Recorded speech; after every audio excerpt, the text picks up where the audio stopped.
12वां अध्याय। यीशु वो व्यक्ति नहीं था जो प्रथाओं का दास हो।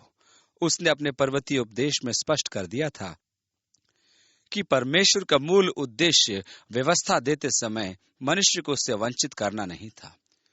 यहूदियों द्वारा व्यवस्था का अर्थ निर्धारण शाब्दिक था। उदाहरण के रूप में तू हत्या मत करना, इसका अर्थ वे लगाते थे कि किसी को प्रहार कर घात कर देना। परंतु यीशु ने कहा, यदि तुम्हारे मन में अपने भाई के प्रति घृणा है तो तुम बराबर के अपराधी हो। व्यवस्था का वास्तविक संबंध मनुष्य की भावनाओं से था, जिसके कारण मनुष्य के कृत्यों की उत्पत्ति होती थी। पाप की उत्पत्ति मन में होती है, जिससे मनुष्य का स्वभाव प्रकट होता है और उसके पश्चात उसके कार्य। परमेश्वर हमारे कार्यों के नियंत्रण में रुचि नहीं रखता। उसकी रुचि मनुष्य के मन में होती है, जहां से कार्यों की उत्पत्ति होती है। इस प्रकार के अर्थ निर्धारण के कारण उन लोगों में अभिमान था तथा आत्मिक घमंड विकसित हो गया था, और वे अपने आप को धर्मी मानते थे तथा अन्य सभी को वे पापी मानते थे और उनके प्रति हीन भावना दर्शाते थे। वे अपने वस्त्रों को भी इस प्रकार पकड़कर चलते थे कि कहीं ऐसा न हो कि वे आपस में छू जाएं और वे अशुद्ध हो जाएं। यीशु इस स्वभाव का आलोचक था। हम मत्ती के वृतांत में कुछ अत्यधिक कठोर शब्द देखेंगे। अब शब्द के बारे में उनकी व्याख्या देखिए। व्यवस्था के अनुसार उन्हें सबत पर बोझा नहीं उठाना था, इसलिए उन्हें बोझ उठाने की व्याख्या करना आवश्यक था। अब यदि आपका पैर नकली है तो आप सबत के दिन उसका प्रयोग नहीं कर सकते थे, क्योंकि वो बोझ उठाने में गिना जाता था। यदि आपका दांत नकली है तो सबत के दिन आप नकली दांत नहीं लगा सकते थे। यदि उन दिनों में नकली पलकें होती तो अति संभव था कि आप उन्हें नहीं पहन पाते। इस नियम की व्याख्या करते करते उन्होंने उसके अर्थ को ही पूर्ण रूप से खो दिया था। यीशु को उनके अर्थ निर्धारण में कोई रुचि नहीं थी। वो उनकी प्रथाओं का परित्याग ही नहीं, उनका विरोध भी करता था। इस कारण वे यीशु के बैरी हो गए और वे सदैव यीशु पर दृष्टि रखते थे कि वह सबत का पालन करता है या नहीं। मसीह यीशु ने व्यवस्था को पूरा किया। आरंभिक कलीसिया में एक समस्या ये रही थी कि जब एक अन्य जाति जब यीशु को ग्रहण करता है, तब क्या उसे खतना करवा कर पहले यहूदी बनना है कि मूसा की व्यवस्था को पूरा किया जाए या नहीं। कलीसिया में अनेक यहूदी थे जो अंताकिया आकर पौलुस द्वारा स्थापित कलीसियाओं में खतने का विषय लेकर विभाजन कर रहे थे। उनके अनुसार मूसा की व्यवस्था के अनुसार खतना किए बिन उद्धार प्राप्ति संभव नहीं थी।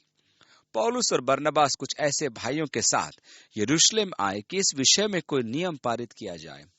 प्रेरितों के काम की पुस्तक में हम पढ़ते हैं कि आरंभिक कलीसिया की महासभा ने यह नियम पारित किया कि अन्य जातियों के लिए खतना अनिवार्य नहीं था और न ही उनके उद्धार के लिए यह आवश्यक था।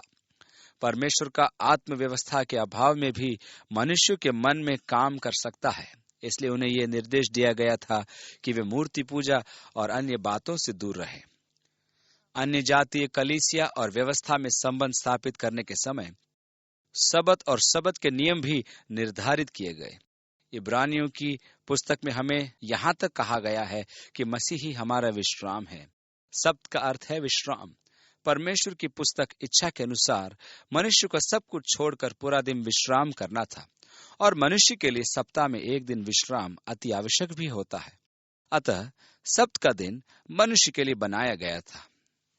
उस समय यीशु सब्त के दिन यीशु खेतों में से होकर जा रहा था और उसके चेलों को भूख लगी, सो वे बालें तोड़ तोड़ कर खाने लगे।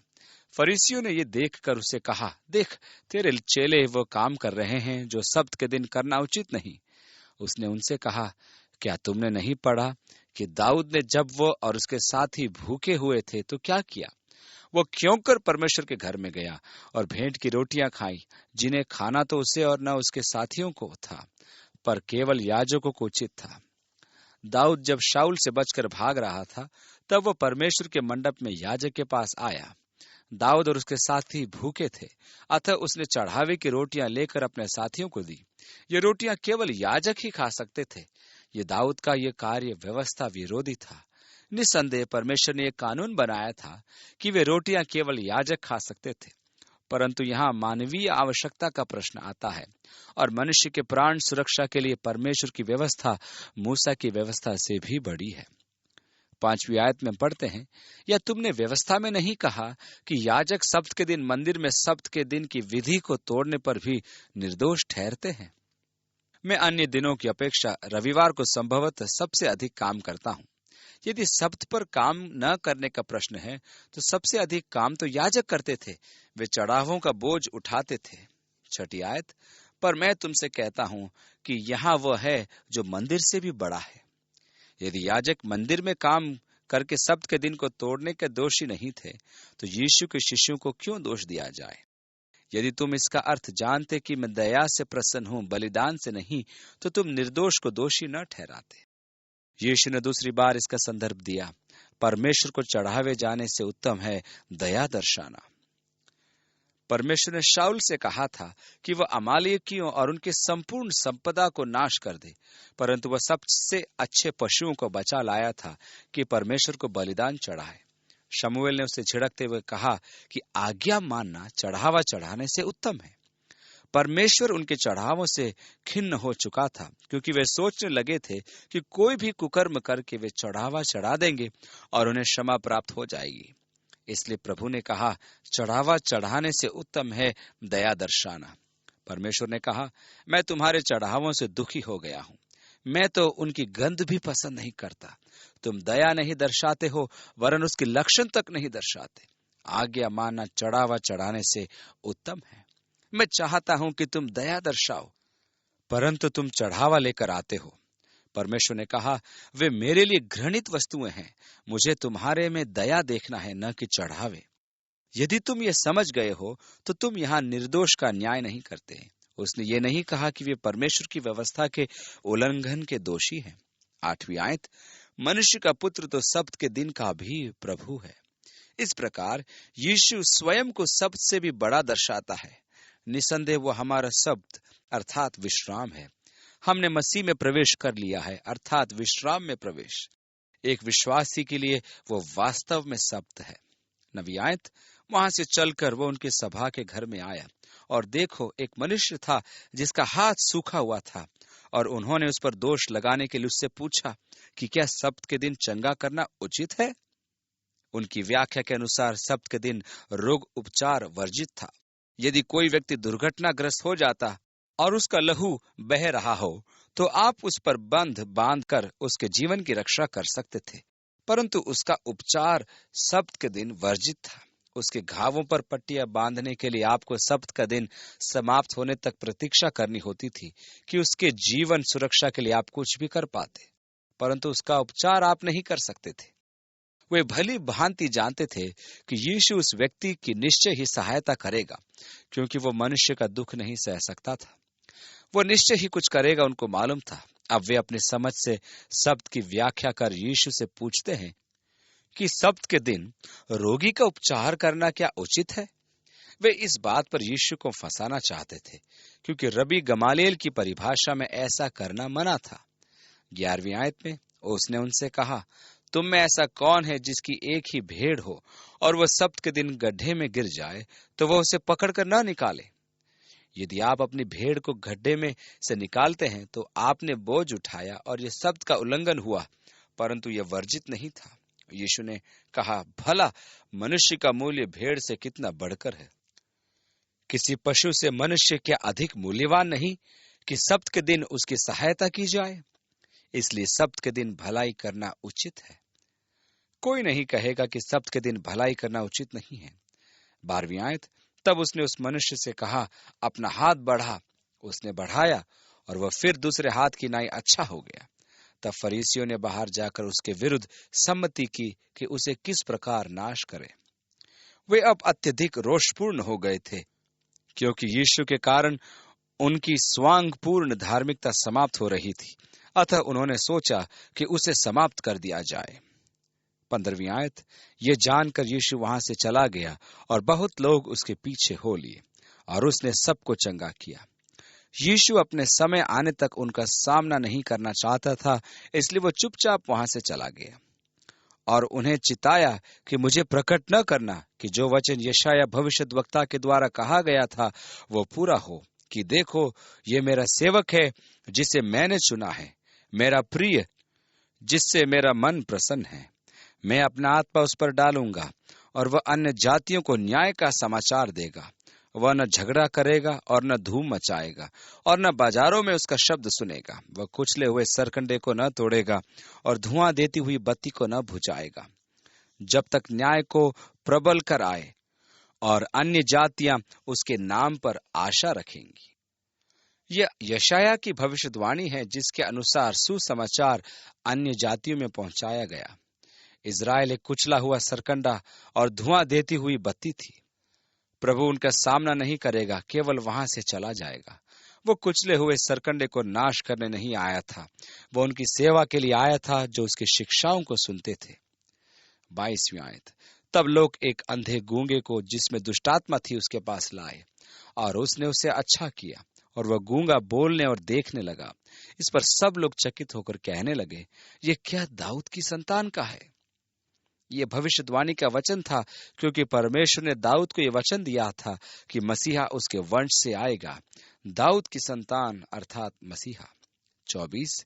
परंतु फरीसियों ने यह सुनकर कहा, यह तो दुष्टात्माओं के सरदार शैतान की सहायता के बिना दुष्टात्माओं को नहीं निकाल सकता। उसने उनके मन की बात जानकर उनसे कहा, जिस किसी राज्य में फूट होती है वह उजड़ जाता है, और कोई नगर या घराना जिसमें फूट होती है बना न रहेगा। और यदि शैतान ही शैतान को निकाले तो वह अपना ही विरोधी हो गया है, फिर उसका राज्य क्यों कर बना रहेगा? उनके विचार के उपयुक्त यीशु का तार्किक उत्तर कि शैतान शैतान को बहिष्कार करके क्या अपना ही राज्य नाश करेगा? 27वीं आयत। भला यदि मैं शैतान की सहायता से दुष्टात्माओं को निकालता हूं तो तुम्हारे वंश किसकी सहायता से निकालते हैं? इसलिए वे ही तुम्हारा न्याय चुकाएंगे। पर यदि मैं परमेश्वर की आत्मा के सहायता से दुष्टात्मा को निकालता हूं तो परमेश्वर का राज्य तुम्हारे पास आ पहुंचा है। या क्यों कर कोई किसी बलवान के घर में घुसकर उसका माल लूट सकता है, जब तक कि पहले उस बलवंत को बांध न ले, और तब वो उसका घर लूट लेगा। जो मेरे साथ नहीं वो मेरे विरोध में है, और जो मेरे साथ नहीं बटोरता वो बिथराता है। यीशु का यह कथन फरीसियों के लिए था, क्योंकि वे कहते थे कि यीशु शैतान की सहायता से दुष्टात्मा निकालता था। उसने कहा कि वह बलवंत मनुष्य को बांध रहा था। यहाँ ध्यान देने योग्य बात यह है कि यीशु ने कोई तटस्थ विकल्प नहीं दिया। जो मेरे साथ नहीं है वो मेरे विरोध में है। उसने आपके लिए कोई बीच का मार्ग नहीं छोड़ा है कि आप कहें, मुझे भरोसा नहीं कि मैंने पूरा पूरा निश्चय किया है कि नहीं। निर्णय न लेना ही नकारात्मक निर्णय है। उसने स्पष्ट कहा, जो मेरे साथ नहीं वो मेरे विरोध में है। आपके पास तीसरा मार्ग नहीं है, या तो आप उसके साथ में होंगे या आप उसके विरोध में होंगे। अब चूंकि उन्होंने यीशु पर दोष लगाया था कि वह शैतान के सामर्थ्य से काम करता है, यीशु ने उन्हें पवित्र आत्मा की निंदा करने के विरुद्ध चेतावनी दी, क्योंकि उनका यह विचार अक्षम्य पाप का प्रमाण था। इसलिए मैं तुमसे कहता हूं कि मनुष्य का सब प्रकार का पाप और निंदा क्षमा की जाएगी, पर आत्मा की निंदा क्षमा न की जाएगी। जो कोई मनुष्य के पुत्र के विरोध में कोई बात कहेगा उसका यह अपराध क्षमा किया जाएगा, परंतु जो कोई पवित्र आत्मा के विरोध में कुछ कहेगा उसका अपराध न तो इस लोक में और न परलोक में क्षमा किया जाएगा। सत्य तो यह है कि वे अपने जीवन में किए जाने वाले पवित्र आत्मा के कार्यों का इनकार करते थे। यीशु ने कहा, जब पवित्र आत्मा आएगा तो अपनी नहीं मेरी गवाही देगा। वह पाप के विषय संसार को धार्मिकता और पाप के न्याय का सबक सिखाएगा, क्योंकि वे मुझ में विश्वास नहीं रखते। पवित्र आत्मा का कार्य है कि वह पापी मनुष्य को कायल करे। वह मनुष्य को उसके पाप का और मसीह यीशु का बोध कराता है। परमेश्वर ने आपकी क्षमा के लिए एक ही प्रावधान किया है। आपके पाप और दोषों का एक ही निवारण है, और वह परमेश्वर के इकलौते पुत्र के द्वारा ही संभव है। परमेश्वर का आत्मा हमें प्रवेश करके इस सत्य की गवाही देता है कि पापों की क्षमा के लिए परमेश्वर के पुत्र मसीह यीशु को अपना उद्धारकर्ता एवं प्रभु ग्रहण किया जाए।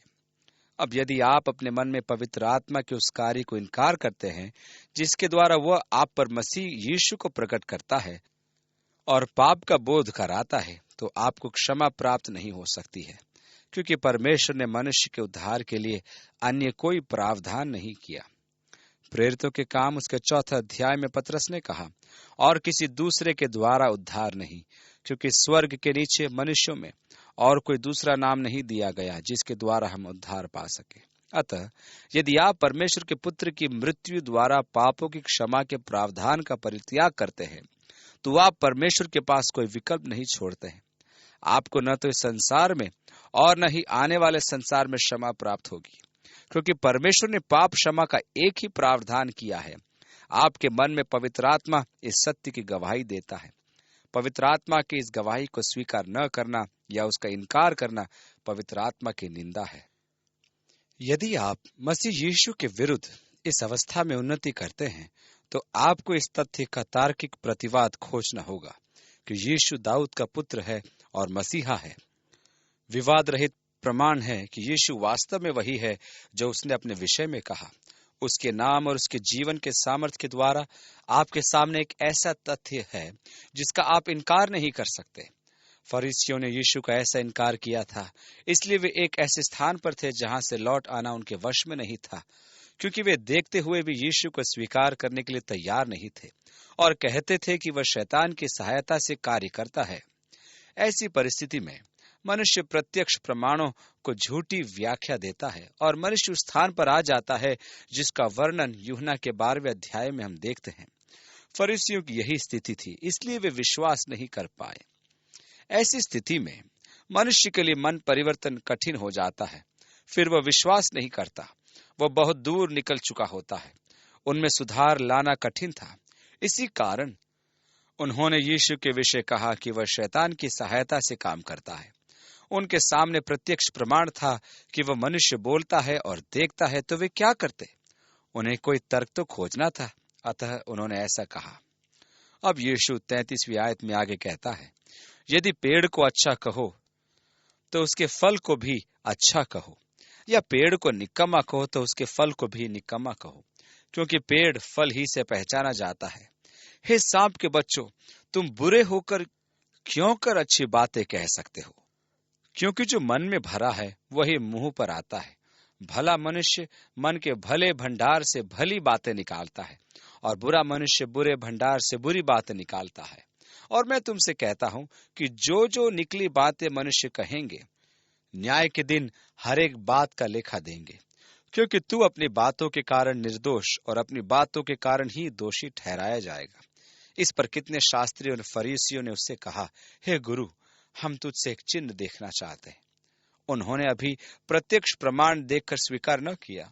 उन्होंने उस व्यक्ति को भी देखा जिसकी भुजा यीशु ने ठीक की थी, परंतु उनकी समझ देखिए कि वे अब भी यीशु से मसीहा होने का चिन्ह मांग रहे हैं। उसने उत्तर दिया, इस युग के बुरे और व्यभिचारी लोग चिन्ह ढूंढते हैं, परंतु यूनुस भविष्यद्वक्ता के चिन्ह को छोड़ कोई और चिन्ह उनको न दिया जाएगा। यूनुस 3 रात दिन जल जंतु के पेट में रहा, वैसे ही मनुष्य का पुत्र 3 रात दिन पृथ्वी के भीतर रहेगा। निनवे के लोग न्याय के दिन इस युग के लोगों के साथ उठकर उन्हें दोषी ठहराएंगे, क्योंकि उन्होंने यूनुस का प्रचार सुनकर मन फिराया, और देखो यहाँ वह है जो यूनुस से भी बड़ा है। फरीसियों को दिए गए इस उत्तर में वह बाइबल के 3 तथ्यों की पुष्टि करता है। 3 तथ्यों को उच्च श्रेणी के आलोचक स्वीकार नहीं करते, क्योंकि वे ये मानते हैं कि बाइबल के किसी भाग को स्वीकार करना और किसी भाग को स्वीकार नहीं करना उनका सुरक्षित सर्वाधिकार है। इनकी आलोचना के विषय में से एक है योना की कहानी। जैसा मैं कह चुका हूं कि योना के साथ इनकी समस्या मछली द्वारा उसका निगला जाना नहीं है। उनकी समस्या है परमेश्वर के बारे में उनकी धारणा। यदि परमेश्वर के विषय में उनकी धारणा सही है, तो वे जान लेंगे कि परमेश्वर के लिए कुछ भी असंभव नहीं है। मनुष्य की आधारभूत समस्या है परमेश्वर के विषय में उसका दृष्टिकोण। इसका कारण है कि मनुष्य अपना परमेश्वर बनाता है। कहने का अर्थ यह है कि जैसा वह चाहता है परमेश्वर वैसा ही करे। अनेक व्यक्तियों को परमेश्वर के प्रकटीकरण से समस्या है, क्योंकि परमेश्वर के प्रकटीकरण के कुछ पक्ष उनकी अपनी विचारधाराओं से मेल नहीं खाते। उदाहरण, वे कैसा न्याय करेंगे, वे जगत का संचालन कैसे करेंगे, वे मनुष्य की रचना कैसे करेंगे, वे स्वतंत्र इच्छा का प्रयोग कैसे करेंगे, वे चयन कैसे करेंगे आदि। वे परमेश्वर के उस प्रत्येक कार्य को कैसे करेंगे जो उसने आज तक किए हैं। यही कारण है कि वे परमेश्वर के प्रकाशन को स्वीकार नहीं करते। वे अपनी उपासना करना चाहते हैं। जैसा कि हम देख चुके हैं, मनुष्य के मन पर दो ही बोझ हैं, एक यह कि परमेश्वर की इच्छा पूरी करना और दूसरा स्वयं की इच्छा को पूरी करना। यीशु ने 11वें अध्याय में कहा था, मेरा जुआ सहज है और मेरा बोझ हल्का है। उसका बोझ क्या था? परमेश्वर की इच्छा को पूरी करना। आपका बोझ क्या है? अपनी इच्छा को पूरी करना। बोझ बहुत अधिक है। यीशु ने कहा, हे बोझ से दबे और थके मांदे लोगों, मेरे पास आओ, मैं तुम्हें विश्राम दूंगा। दाऊद ने ध्यान दिया कि मनुष्य ने किस प्रकार अपने देवता बना लिए थे। उसने कहा, उसने लकड़ी के टुकड़ों को तराश कर दिया। आपने अनेक देवी देवताओं को देखा होगा जो सोने और चांदी के भी होंगे। लोग उनके सामने धूप जलाते हैं और झुकते हैं तथा उनकी उपासना करते हैं। दाऊद ने उन्हें देखकर कहा, उनकी आंखें हैं पर वे देख नहीं सकते, उनके कान हैं पर वे सुन नहीं सकते, उनके पैर हैं परंतु वे चल नहीं सकते, उनके मुंह है परंतु वे बोल नहीं सकते। दाऊद ने ध्यान से देखा कि मनुष्य ने देवताओं को अपने ही रूप में सृजा। आपके आंख, नाक, कान, मुंह और हाथ पैर हैं, इसलिए आपने उनको ये सब बनाकर लगा दिए, परंतु वे किसी काम के नहीं। कहने का अर्थ यह है कि वे मनुष्य से कम है। दाऊद ने एक और बात पर ध्यान दिया कि अपने देवी देवताओं को बनाने वाले मनुष्य उनके सदृश होते हैं। यदि आपका देवता गूंगा है तो आप भी गूंगे हैं। यदि आपका देवता बहरा है तो आप भी परमेश्वर की सुनने में बहरे हैं। आप परमेश्वर की वाणी नहीं सुनते, आप उसके कामों को नहीं देखते, आप परमेश्वर की उपस्थिति का बोध नहीं कर पाते। आप निर्बोध देवता की उपासना करते करते स्वयं निर्बोध हो जाते हैं। अब कोई यह कहे, मैंने परमेश्वर को नहीं देखा, इसका कारण है कि मैं निर्बोध हो चुका हूं, क्योंकि मैं निर्बोध देवता की उपासना करता हूं। यह एक गंभीर श्राप है कि मनुष्य अपने देवता के स्वरूप में हो गया है। और यदि मनुष्य सच्चे परमेश्वर के स्वरूप हो जाता है तो वह एक महान आशीष का कारण होता है। प्रियो, अब हम परमेश्वर के संतान हैं। अभी तो प्रकट नहीं कि हम क्या होंगे, परंतु हम ये जानते हैं कि जब वो प्रकट होगा तो हम उसके सदृश होंगे। क्यों? क्योंकि मनुष्य अपने उस परमेश्वर के स्वरूप में हो जाता है जिसकी वह उपासना करता है। हम तो अनावृत चेहरे लेकर प्रभु की महिमा को निहारते हैं और उसी के जैसे धीरे धीरे अंश अंश करके महिमा से महिमा में बदलते जाते हैं। यदि हम वास्तव में यीशु की उपासना करते हैं तो हम दिन ब दिन पवित्र आत्मा की मदद से यीशु के समान होते जाते हैं। यहाँ यीशु योना की कहानी को सत्य सिद्ध करता है। मुख्य विषय वही है कि परमेश्वर के विषय आपका दृष्टिकोण क्या है। दूसरा तथा जिसकी यीशु पुष्टि करता है वह यह है कि उसका पुनरुत्थान जो 3 दिन और 3 रात पश्चात होगा। उच्च स्तर के आलोचक यहाँ भी सहमत नहीं होते, परंतु यीशु स्वयं इस तथ्य की पुष्टि करता है। तीसरा तथ्य है अंततः सब मनुष्यों का पुनरुत्थान, कि वे परमेश्वर के न्याय सिंहासन के समक्ष उपस्थित होंगे। क्या छोटा क्या बड़ा, चाहे वे किसी भी युग में रहे हों, सब जन सिंहासन के सामने उपस्थित होंगे, कोई नहीं बचेगा। 41वीं आयत, निनवे के लोग न्याय के दिन इस युग के लोगों के साथ उठकर उन्हें दोषी ठहराएंगे। इसी महान दिन का उल्लेख दानियल अपनी पुस्तक के अध्याय 12 में करता है, उसकी 2री आयत में। और जो भूमि के नीचे सोए रहेंगे उनमें से बहुत से लोग जाग उठेंगे, कितने तो सदा के जीवन के लिए और कितने अपनी नाम धराई और सदा तक अत्यंत घिनौने ठहरने के लिए। और प्रकाशित वाक्य में तो यूहन्ना इस पुनरुत्थान का अत्यधिक सजीव वर्णन करता है। फिर मैं एक बड़ा श्वेत सिंहासन और उसको जो उस पर बैठा हुआ है देखा, जिसके सामने से पृथ्वी और आकाश भाग गए और उनके लिए जगह न मिली। फिर मैंने छोटे बड़े सब मरे हुओं को सिंहासन के सामने खड़े हुए देखा और पुस्तकें खोली गई। और फिर एक और पुस्तक खोली गई, अर्थात जीवन की पुस्तक। और जैसे उन पुस्तकों में लिखा हुआ था उनके कामों के अनुसार मरे हुओं का न्याय किया गया। और समुद्र ने उन मरे हुओं को जो उसमें थे दे दिया, और मृत्यु और अधोलोक ने उन मरे हुओं को जो उनमें थे दे दिया, और उनमें से हरेक के कामों के अनुसार उनका न्याय किया गया। अतः न्याय का दिन, पुनरुत्थान।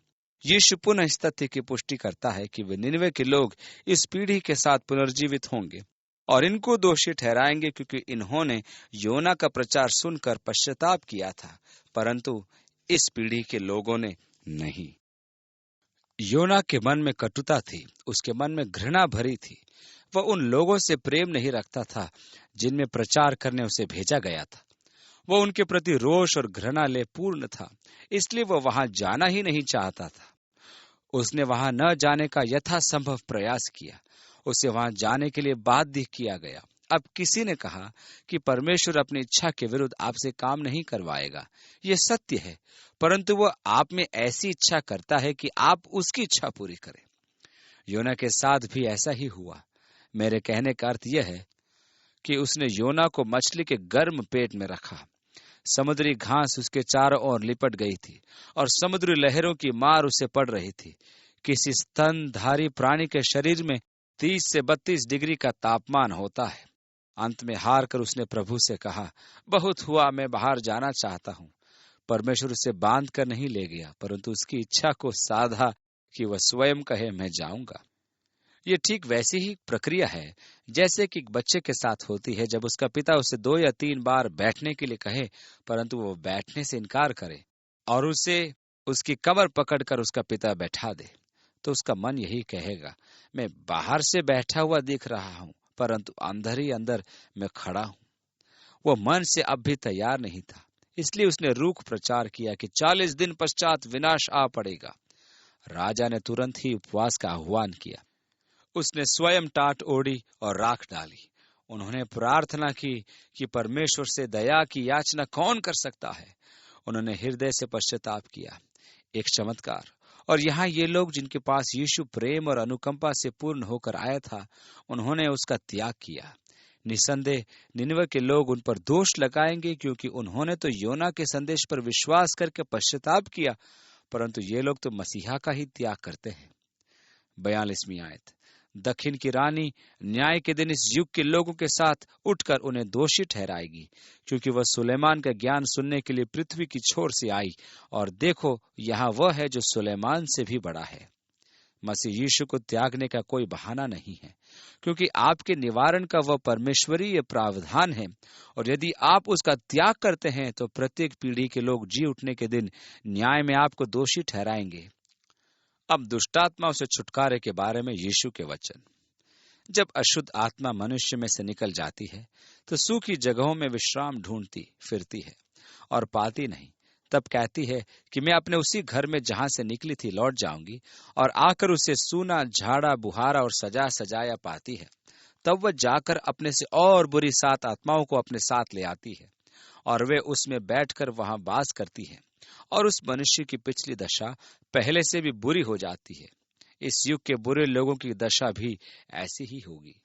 यहाँ यीशु के कहने का अर्थ यह है, यदि हम केवल दुष्टात्मा का बहिष्कार करने की मनोकामना करते हैं तो हम वास्तव में उसको हानि पहुंचाते हैं, क्योंकि यदि वह रिक्त स्थान खाली पड़ा रहा तो वह दुष्टात्मा अपने साथ 7 और बुरी आत्माओं को लेकर आएगी और उस व्यक्ति की दशा बहुत बुरी हो जाएगी। अतः आप उस व्यक्ति की सहायता नहीं वरन हानि कर रहे हैं। मैं दुष्टात्माओं को निकाले जाने में विश्वास करता हूँ। मेरी समझ में अंधकार को दूर करने का एक ही उपाय है कि हम प्रकाश उत्पन्न कर दें, इसकी अपेक्षा कि हम अंधकार पर प्रहार करें, चीखें और पुकारें और इस प्रकार उसे निकालने का प्रयास करें। आपको तो केवल प्रकाश का बटन दबाना है और अंधकार दूर हो जाएगा। अंधकार और प्रकाश का सहवास नहीं हो सकता। जब मसीह यीशु किसी के जीवन में प्रवेश करता है, अर्थात उसके मन और जीवन उसे अपना लेते हैं, तो उस महाशक्ति के सामने से अंधकार की समस्त शक्तियां दूर भाग जाती है और मनुष्य उद्धार पाता है। अब उसे उन दुष्टात्मा के लौट आने का भय नहीं होता। इसलिए सर्वोत्तम विधि तो यह है कि आप मनुष्य को यीशु की ज्योति प्रदान करें। दूसरे शब्दों में, उन्हें यीशु दे दें, जिससे कि उनका मन और जीवन उसके द्वारा और उसके प्रेम के द्वारा भर दिया जाए और उसके प्रताप से अंधकार की शक्तियां अपने आप ही भाग जाएंगी। तब जब वह भीड़ से बात कर ही रहा था तो देखो, उसकी माता और भाई बाहर खड़े थे और उससे बातें करना चाहते थे। किसी ने उसे कहा, देख, तेरी माता और तेरे भाई बाहर खड़े हैं और तुझसे बातें करना चाहते हैं। यह सुन उसने कहने वालों को उत्तर दिया, कौन है मेरी माता और कौन है मेरे भाई? और अपने चेलों की ओर अपना हाथ बढ़ाकर कहा, देखो, मेरी माता और मेरे भाई ये हैं। क्योंकि जो कोई मेरे स्वर्गीय पिता की इच्छा पर चले वही मेरा भाई और बहन और माता है। वे जो मरियम की उपासना में विश्वास रखते हैं, यहाँ परेशानी का सामना करेंगे, क्योंकि यीशु ने स्पष्ट कह दिया था, कौन है मेरी माता? संपूर्ण पवित्र शास्त्र में कहीं एक बिंदु भी तो नहीं है जो हमें मरियम के द्वारा स्वर्ग के राज्य में प्रवेश करने का मार्ग बताती है या मसीह यीशु से अनुग्रह प्राप्ति का परामर्श देती है। यीशु ने केवल यही कहा था कि मेरे जो कुछ पिता से मांगोगे उसे मैं दूंगा। उसने ये कभी नहीं कहा कि जो कुछ तुम मरियम से मांगोगे मैं करूंगा, क्योंकि पुत्र होने के कारण उसकी आज्ञा का पालन करना है। उसने यह भी तो नहीं कहा कि मेरे पास काम बहुत है, इसलिए तुम अपनी याचनाएं मरियम को दे दो और जिसे वो मेरे पास भेजेगी उसे मैं पूरा करूंगा। कौन है मेरे भाई? तब उसने उत्तर में अपने चेलों की ओर संकेत किया। अध्याय 13 के अंत में हम देखेंगे कि यीशु के भाई बहन भी थे, अर्थात यूसुफ के पुत्र पुत्रियां। यीशु तो पवित्र आत्मा का था। इस कारण यह मानना कि मरियम सदैव कुंवारी थी बाइबल आधारित नहीं। अध्याय 13 के पद में लिखा है, क्या वह बढ़ाई का बेटा नहीं? और क्या इसकी माता का नाम मरियम और इसके भाइयों का नाम याकूब और यूसुफ और शमौन और यहूदा नहीं? यहाँ ये संकेत भी है कि उसके सौतेले भाई उसमें विश्वास नहीं रखते थे। ध्यान दीजिए कि उसने कहा था, भविष्यद्वक्ता अपने देश और अपने घर को छोड़ और कहीं निरादर नहीं होता। वो अपने ही परिवार द्वारा परित्याग का परिपूर्ण अनुभव कर रहा था। उसके भाई भी एक बार उसे लेने गए थे। वे सोचते थे कि उसका मानसिक संतुलन बिगड़ गया। ऐसे लक्षणों में आता है मनुष्य का स्वयं से बातें करना, जिसे मनोवैज्ञानिक भाषा में स्किज़ोफ्रेनिया कहते हैं, अर्थात जिसका मानसिक संतुलन खंडित हो गया हो। इसका अर्थ यह हुआ कि वे जो यीशु के साथ गहन सहभागिता रखते हैं, उनका संबंध यीशु के साथ भाई बहनों से गहरा है। मसीह के परिवार में आपके संबंध अपने परिवारों के संबंध से घनिष्ठ होते हैं। आप में से अनेक होंगे जिनके परिवार परमेश्वर के परिवार के सदस्य न हों, और मसीह के कारण आपको अपने परिवार में यातना सहन करनी होती होगी। परंतु सत्य तो यह है कि आप अपने सगे संबंधियों की अपेक्षा अब एक ऐसे नए परिवार में हैं जिसके संबंध कहीं अधिक घनिष्ठ एवं महान हैं, और इनके बंध टूटते नहीं। इसलिए यीशु ने अपने अविश्वासी भाइयों के कारण यह उत्तर दिया, कौन है मेरे भाई? इस विश्वासी को देखो। जो भी परमेश्वर की इच्छा की पूर्ति करता है वही मेरी माता है, वही मेरा भाई है, वही मेरी बहन है।